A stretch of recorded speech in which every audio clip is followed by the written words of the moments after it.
Now, Dr. Nzeako is a trauma and orthopedic surgeon at the University of Toronto, and he joins us on the program via Skype. Thank you so much for joining us on the program. Tell us, how is COVID-19 challenging healthcare systems in Toronto, where you are? Good afternoon. I think it's actually been not quite the way we expected in Canada. I have to commend the Canadians. They took massive action very early. So all surgeries, which were non-essential, were cancelled, and our ITUs were expanded. And actually now most of the hospitals in the city are running at probably about 50% capacity. So I think that at the moment, it was challenging in the beginning, but that was initially just dealing with the fear, getting enough PPE, implementing the social distancing. But at the moment, it seems to be working, and I hope we're actually starting our descent now on that peak. So if you were to assess Canada's efforts so far in flattening the curve, we understand Canada has over 60,000 coronavirus cases. How would you say they're doing?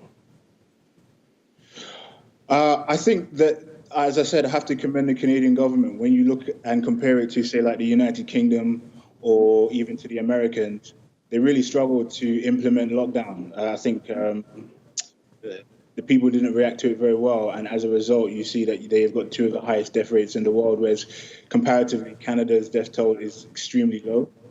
We didn't really get a sharp peak. So there's discussions now about how and when to ease the lockdown. I think we have definitely flattened the curve. The risk now, obviously, is that we ease the lockdown and then we get the peak, which we've seen happen in other countries. So I would say we have successfully flattened the curve in Canada.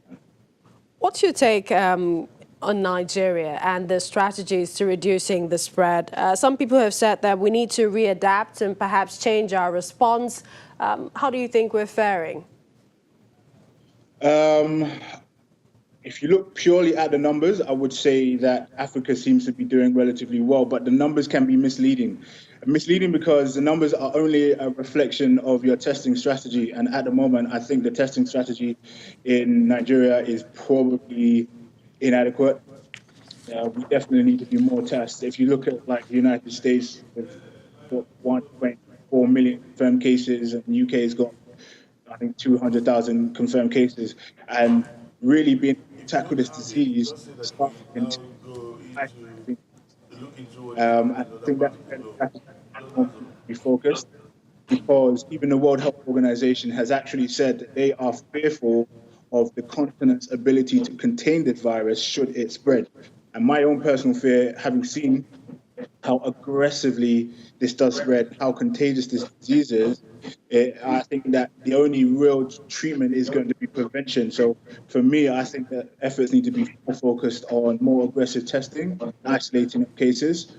And then in addition to that, probably need to better prepare for a huge peak if it does come, and that would mean increased hospital stages. It's the same we've seen elsewhere, but fortunately, Africa has the benefit of learning from what's elsewhere in the world, hopefully.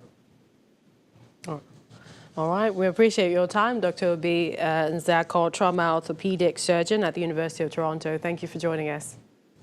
No problem.